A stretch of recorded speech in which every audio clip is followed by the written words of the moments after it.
DMK காட்சி வைக்க என்ன நடக்குதுன்னு யார்கிட்ட தமிழ்நாட்டுக்கே தெரியுது. அப்புறம் நம்ம மட்டும் சொல்லி என்ன செய்ய போறோம்? என்ன அவர் நல்லது செஞ்சாரு? குதிரை வண்டி பந்தயம் வைக்கிறாரு, ரேஸ் வைக்கிறாரு. இன்னொரு தம்பி இருந்தாக்க அவருக்கு ஒரு முதலமைச்சர் போஸ்டிங்க கொடுப்பாரு. 1000 ரூபாய் கொடுத்துட்டு 1500 ரூபாய் பிடிங்கிறாங்கல்ல. எதுல விலைவாசி ஏற்றம் இல்லாம இருக்கு? விலைவாசி எல்லாம் ஏறிட்டு தான் இருக்கு. கரண்ட் பில்லு ஏறுது. அறிவிச்சதெல்லாம் முன்னால ஒரு மாசத்துக்கு ஒரு மாதத்துக்கு ஒரு கட்ட சொல்லி எலெக்ஷன் அவர் நிக்கிறப்ப மாசம் கட்ட சொல்லி சொன்னாரு. ஒரு மாதத்துக்கு ஒருக்கா நீங்கள் கட்டிக்கங்க, அப்போ உங்களுக்கு கூட வராதுன்னாரு. இப்போ அவர் அதையும் செயல்படுத்தாமல் மேற்கொண்டு ஏற்றம் ஏற்றிட்டார். முன்னால் 500 கட்டின இடத்துல இன்றைக்கி 1000, 1200, 1000 கட்டின இடத்துல 2000, 2500 கட்டுறோம். இந்த முதலமைச்சர் இந்த 50,000 தாலி தங்கத்தில் எடுத்துட்டாரு. அவர் செஞ்சது இப்போ 2 பொண்ணுலையும் நான் கஷ்டப்பட்டு சும்மா கடன் வாங்கி கட்டி கொடுத்தேன். அது எதுக்கு 1000 ரூபாய் என்ன 50,000த்துக்கு கல்யாண செலவுக்கு 1000 பொண்ணு தாலி கொடுத்ததெல்லாம் வேஸ்ட்டாக போச்சு. அதை தானே திட்டத்தை எடுத்தார். விலைவாசி ரொம்ப மோசம். 1000 ரூபா வச்சு குடும்பம் நடத்திட முடியுமா? மாதம் 1000 ரூபா வச்சு என்ன பண்ண முடியும்? சர்வீஸ் எல்லாம் விவசாய சர்வீஸ், கரண்ட் பில் விலை எல்லாத்தையும் ஏற்றிட்டாங்க. 1000 ரூபா கொடுத்தாங்க, லேடிஸ் ஏற்றவே மாட்டாங்களே ஃப்ரீ பஸ்ஸில். அது இங்கே 1000 ரூபா கொடுக்காம நீ காசு கொடுத்து ஏறலாம்னு சொல்லாமல அவங்கள கொடுக்காமலே நீ இந்த ஃப்ரீ பஸ்ஸை நிப்பாட்டி ஏற்றலாம்ல. ஒரு அம்மா நேற்று உழுவ போயிட்டாங்க 2 நாளைக்கு முன்னாடி. நீ கண்டக்ட் நிப்பாட்டவே இல்லை, விசிலும் அடிக்கல, டிரைவர் பாட்டு மூவ் பண்ணிட்டே போகிறாங்க. ஃப்ரீ பஸ் ஆண்களுக்கு இல்லைல்ல, பெண்கள் மட்டும் தானே. இப்போ ஆண்கள் எங்கே போவாங்க? ஆண்களுக்கு என்ன செய்கிறாங்க சொல்லுங்க? லோன் கேட்டால் மாட்டுக்கு கொடுக்குற லோன் கூட மனுஷன் தர மாட்டாங்களே. இன்னைக்கு இருக்கிற நிலவரத்தில் தமிழ்நாட்டில் பல்வேறு பிரச்சனைகள்லாம் தீர்க்கப்படாமல் தான் இருக்குது. நிறையா பிரச்சனைகள் இவங்க வாக்குறுதியை கொடுத்தாங்க. வாக்குறுதியை கொடுத்தது எல்லாம் நிறைவேற்றினாங்கன்னா கண்டிப்பாக இல்லை. பாதிக்கப்பட்டவனா சொல்கிறேன், சட்ட ஒழுங்கு இந்த ஆட்சியில் அந்த அளவுக்கு ரொம்ப நல்லா இருக்குன்னு சொல்ல முடியாது.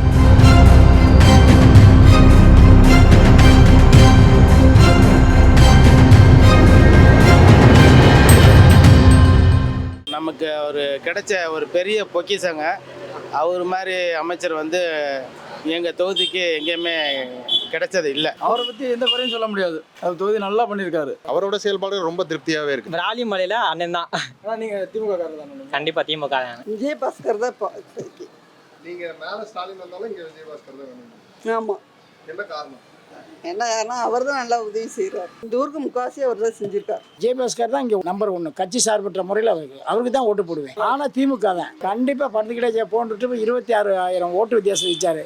இந்த ட்ரிப்பு 50,000 ஓட்டுக்கு மேலே ஜெயிப்பார். எங்கள் தொகுதியை பொறுத்த வரைக்கும் விஜயபாஸ்கர் தான் நல்லாவே செஞ்சிருக்காரு. கண்டிப்பாக ஜெயிப்பார். எவ்வளோதான் நம்ம திமுக காரணம் இருந்தாலும் தொகுதியை பொறுத்த வரைக்கும் நல்லா பண்ணுறாரு. அவருக்கு இங்கே மரியாதை, நல்ல மரியாதைனா இங்கே அவர் எப்போன்னாலும் அவர் ஜெயிச்சிருவார்.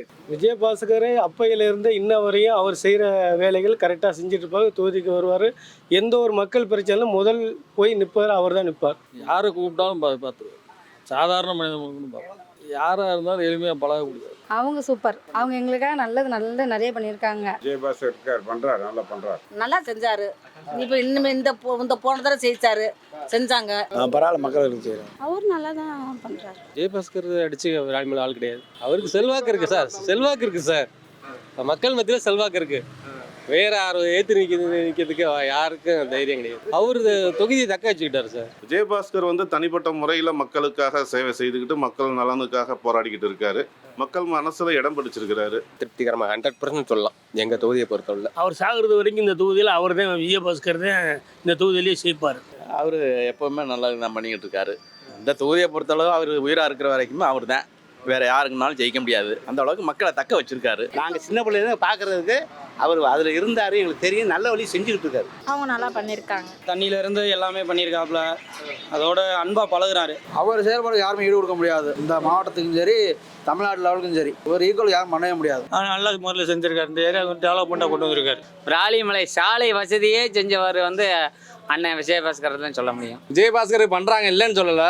அவர் எம்எல்ஏ பண்ணிட்டு இருக்காங்க. இருந்தாலும் அதை வின் பண்ணுற அளவுக்கு இப்போ திமுக முன்னேற்றத்தில் இருக்குது. நல்லா செயல்படுறாங்க. அல்ஹம்துலில்லாஹ் நல்லபடியாக பண்ணியிருக்காங்க. மக்களுக்கு என்ன எல்லாத்தையும் நல்லா நிறைவாக என்ன எதிர்பார்க்குறாங்களோ அதை அவங்களே கேட்காமலே செஞ்சு தர்றாங்க. இங்கே நம்ம தொகுதி விஜயபாஸ்கர் தான் நம்பர் 1. அவரை தவிர வேற ஆளை நினச்சி கூட பார்க்க முடியாது. மக்கள் மனசில் நீங்க இடம் பிடிச்சிருக்காப்புல. இது மாதிரி இன்ன வரைக்கும் எந்த ஒரு அமைச்சரும் செஞ்சதில்லை. எல்லாமே செஞ்சுக்கிட்டு இருக்காரு. எது கேட்டாலும் செஞ்சுக்கிட்டு இருக்காரு. அவர் நல்லா செயல்படுறாரு. அவர் செயல்பாடெல்லாம் கொஞ்சம் கூட குறைய கிடையாது. தொகுதிக்காக அவர் கொஞ்சம் பாடுபட்டு பாதுகாத்துட்டு இருக்காரு. அவர் நல்லா செயல்படுறாரு. யாரை கேட்டாலும் அதான் சொல்லுவாங்க. நிறையா செஞ்சுருக்காங்கண்ணா. எங்கள் ஊர் இப்போ ரொம்ப மாறி இருக்குது. முன்னாடி இருந்ததுக்கு இப்போ ரொம்ப ரொம்ப மாறி இருக்குது. அவர் நல்லா செய்யறாரு எல்லாத்துக்குமே. விஜயபாஸ்கர் நல்லா செஞ்சிருக்காரு. அவர் நல்லா எல்லாமே செஞ்சிருக்காரு. விஜயபாஸ்கரா எல்லாம் நல்லா தான் பண்றாரு. எல்லாம் நல்லது செய்யறாங்கல்ல. யார் ஒருத்தவங்க நல்லா செய்யறாங்களோ அவங்க ஜெயிப்பாங்க. அவர் நல்லா பண்றாரு. கோயிலுக்கு எல்லா வசதியும் செஞ்சிருக்காரு. அதெல்லாம் பரவாயில்ல, நல்லா தான் பார்க்குறாரு. அவர் தொகுதிக்கு சிறப்பாக செயல்படுறாரு.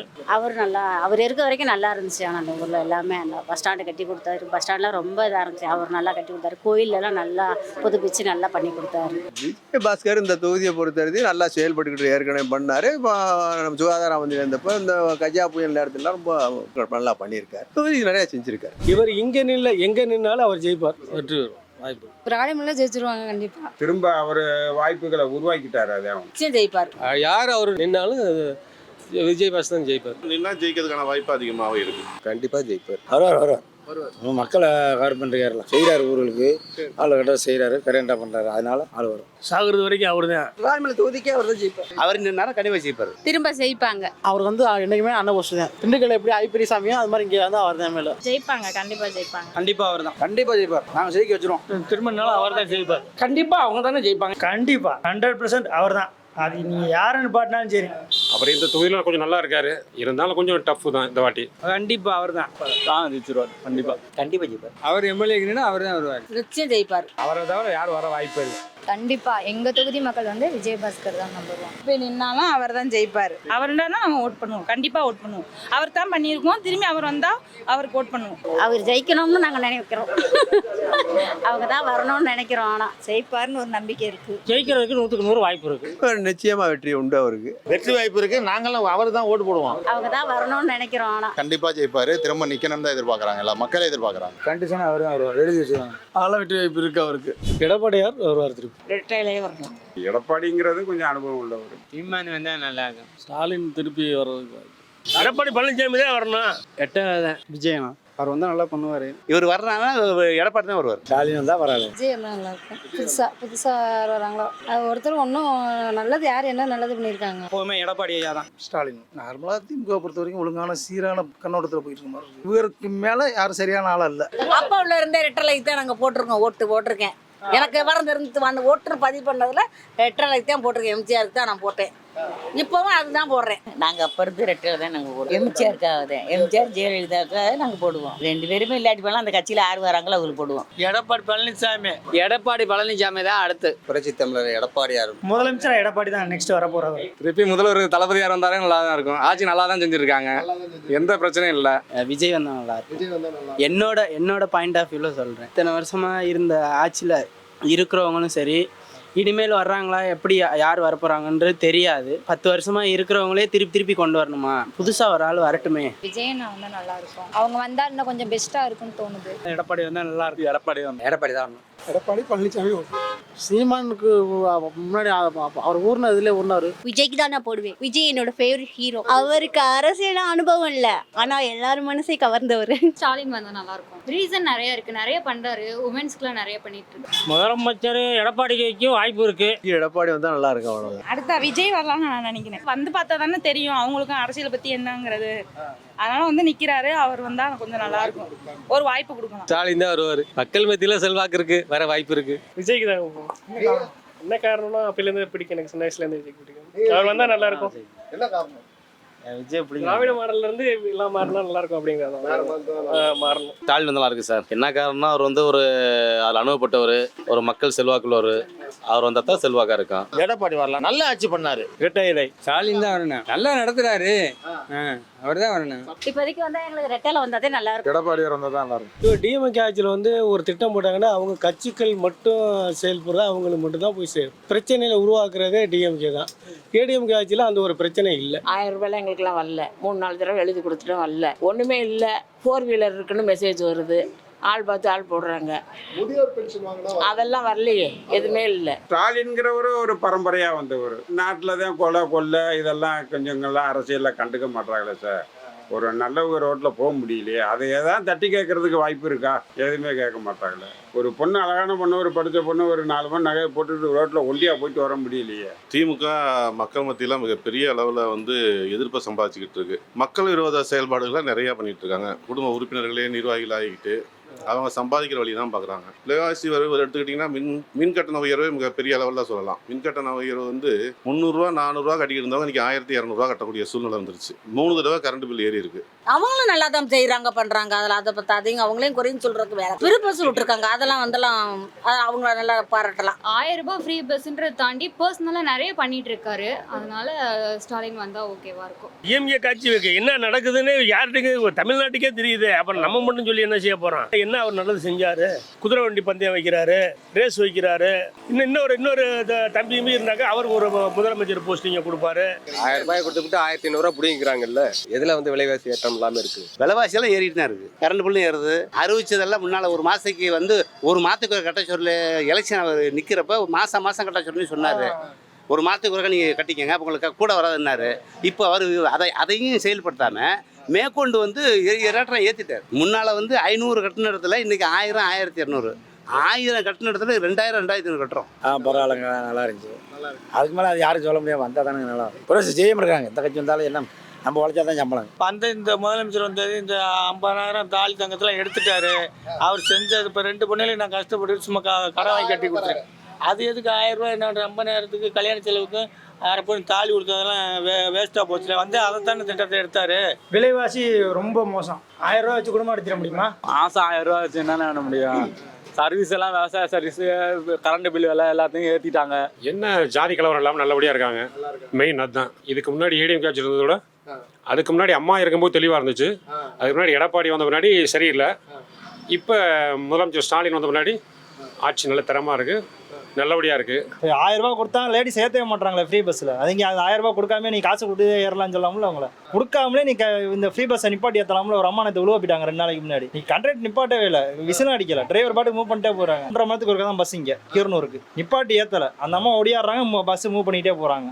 அதான் பார்க்குறாரு கண்ட்ராக்டர். இவங்களை ஏற்றினா நம்மளுக்கு டிக்கெட்டு பதிலாகல. அதனால் விலைவாசியெல்லாம் ஒன்றும் இல்லை, ரொம்ப கீழே இருக்குது. பருப்பெல்லாம் 115 ரூபா இன்றைக்கி தோரம் பருப்பு. அதெல்லாம் 170 180 விற்றுது. உளுந்த பருப்பெல்லாம் இன்றைக்கி 120 ரூபாயா இருக்குது. கரண்ட் பில்லு மாதிரி எல்லாரும் தான் அவங்கள வந்தாலும் தான் ஏற்ற போகிறாங்க. அதெல்லாம் 5 வருஷம் ஃபஸ்ட்டு வந்தாங்கன்னா எதை வேணாலும் செஞ்சுருவாங்க எந்த கட்சியும். அப்புறம் 5 வருஷத்துக்குள்ள மக்கள் மறந்துடுவாங்க, ஓட்டு போடுவாங்க. அதுதான் நடக்கும். இல்லாதப்பட்டவங்களுக்கு தான் கொடுக்குறேன்னு பாதி பேத்துக்கு கொடுக்குறாங்க, பாதி பேத்துக்கு எதுவுமே இல்லை. நான் கொடுக்கறது இல்லை. 1000 ரூபா கொடுத்து அதை சட்டமாக்கியிருக்காங்களா? அது வந்து அடுத்தவங்க தரமாட்டாங்க. சட்டப்பூர்வமாக சட்டசபையில் தீர்மானம் நிறைவேற்றி அதை கொண்டாந்ததுனா பின்னாடி இப்போ வந்து 100 யூனிட் இலவசம்னு அந்த மாதிரி சொல்லிச்சு சட்டமாக்கிருச்சு. இது ரெகுலரில் இருக்குது. அது மாதிரி வந்து உணவு திட்டங்கள்லாம் அப்படித்தான். இவர் சட்டமாக வாய்மொழியாக இருக்குது. அதனால வந்து மக்கள் வந்து அது எதிர்பார்க்கல. அந்த 1000 பணத்தையும் எதிர்பார்க்கல, இந்த பஸ்ஸில் இலவசத்தையும் அவங்க எதிர்பார்க்கல. ஃப்ரீ பஸ் ஆண்களுக்கு இல்லைல்ல, பெண்கள் மட்டும் தானே. இப்போ ஆண்கள் எங்கே போவாங்க? ஆண்களுக்கு என்ன செய்கிறாங்க சொல்லுங்க? லோன் கேட்டால் மாட்டுக்கு கொடுக்குற லோன் கூட மனுஷன் தர மாட்டாங்களே. இன்னைக்கு இருக்கிற நிலவரத்தில் தமிழ்நாட்டில் பல்வேறு பிரச்சனைகள்லாம் தீர்க்கப்படாமல் தான் இருக்குது. நிறைய பிரச்சனைகள் இவங்க வாக்குறுதியை கொடுத்தாங்க. வாக்குறுதியை கொடுத்தது எல்லாம் நிறைவேற்றினாங்கன்னா கண்டிப்பாக இல்லை. பாதிக்கப்பட்டவனா சொல்கிறேன். சட்ட ஒழுங்கு இந்த ஆட்சியில் அந்த அளவுக்கு ரொம்ப நல்லா இருக்குன்னு சொல்ல முடியாது. அடுத்து வரவங்க மக்களுக்கு நல்லது பண்ணுறவங்களாகவும் சொல்கிறத செய்கிறவங்களாகவும் அதே மாதிரி சட்ட ஒழுங்கை பாதுகாக்கிறவங்களாகவும் வேலை வாய்ப்புகளை அதிகமாக உருவாக்கி தரவங்களாக இருந்தால் ரொம்ப நல்லாயிருக்கும். இப்போ பெண்களுக்கு எதிரான பாதுகாப்பு ரொம்ப கம்மியாக தான் போயிட்டுருக்கு.